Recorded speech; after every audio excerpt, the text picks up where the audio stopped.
Unang Samuel, 12 kabanata. At sinabi ni Samuel sa buong Israel, narito, aking dininig ang inyong tinig sa lahat ng inyong sinabi sa akin, at nagharal ako ng isang hari sa inyo. At ngayon narito, ang hari ay lumalakad sa unahan ninyo, at ako'y matanda na at mauban. At narito, ang aking mga anak ay kasama ninyo. At ako'y lumakad sa unahan ninyo mula sa aking kabataan hanggang sa araw na ito.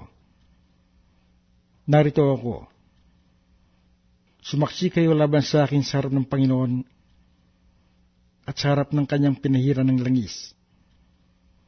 Kung kaninong baka ang kinuha ko, kung kaninong asno ang kinuha ko, o kung sino ang aking dinaya, kung sino ang aking pinighati, o kung kaninong kamay ako kumuha ng suhol upang bulagin ng aking mga matanyaon, at aking isasauli sa inyo.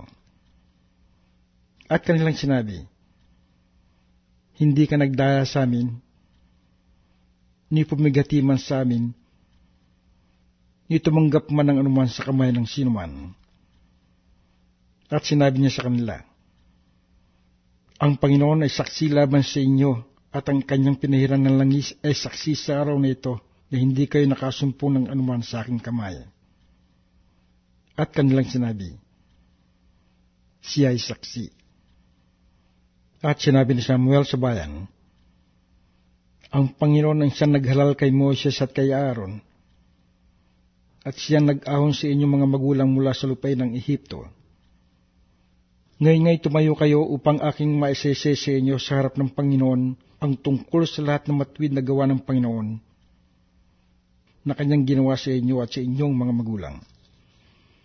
Nang si Jacob ay makapasok sa Ehipto at ang inyong mga magulang ay dumaing sa Panginoon, sinugo nga ng Panginoon si Moses at si Aaron na siyang nagsipaglabas sa inyong mga magulang mula sa Ehipto at pinatiran sila sa dakong ito.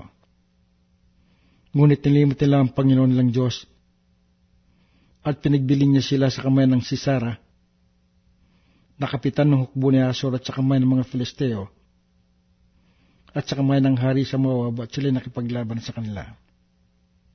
At sila'y dumaing sa Panginoon at nagsabi, kami ay nagkasala, sapagat pinabayaan namin ng Panginoon at naglingkod kami sa mga Baal at sa mga Astarot. Ngunit ngayon palayain mo kami sa kamay ng aming mga kaway at kami ay maglilingkod sa iyo. At sinugo ng Panginoon si Jerubbaal at si Bedan at si Jepte at si Samuel.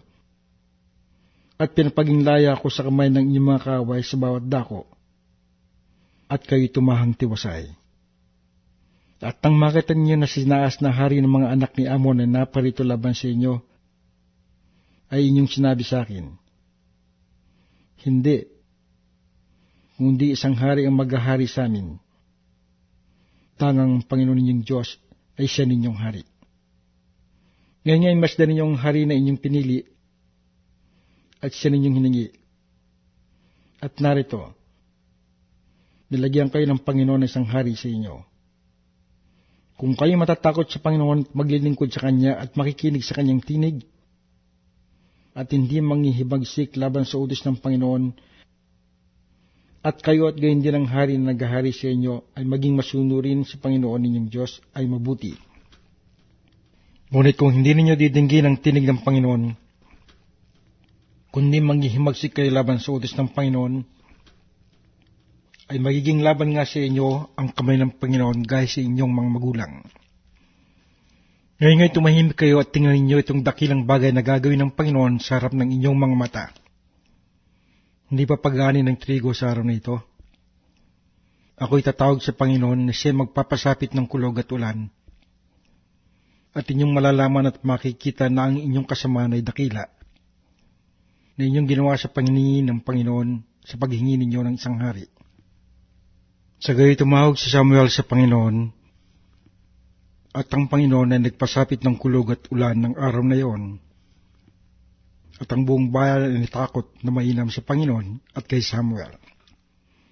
At sinabi ng buong bayan kay Samuel, Ipanalangin mo ang iyong mga lingkod sa Panginoon mong Diyos, upang huwag kami mamatay, sapagkat aming dinagdag sa lahat ng aming mga kasalanan ang kasamaang ito, na humingi kami para sa amin ng isang hari.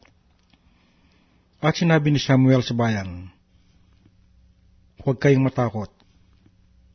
Tunay na inyong ginawa ang buong kasamaang ito, gaymay huwag kayong lumihis ng pagsunod sa Panginoon, kundi kayong maglingkod ng buong puso sa Panginoon.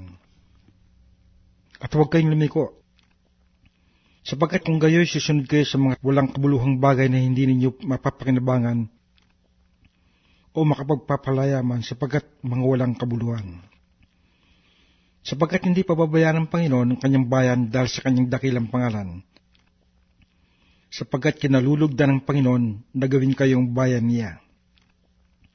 Sa kasaganang akin, malayo namang sa akin na ako'y magkasala laban sa Panginoon sa paglilikat ng pananalangin dahil sa inyo, kundi ituturo ko sa inyo ang mabuti at matuwid na daan. Matakot lamang kayo sa Panginoon, at maglingkod kayo sa Kanya sa katotohanan ng inyong buong puso. Dilidilihin nga ninyo kung gaano dakilang mga bagay ang Kanyang ginawa sa inyo. Ngunit kung kayo mamalaging gagawa ng kasamaan, kayo'y malilipol, kayo at gayon din ang inyong hari.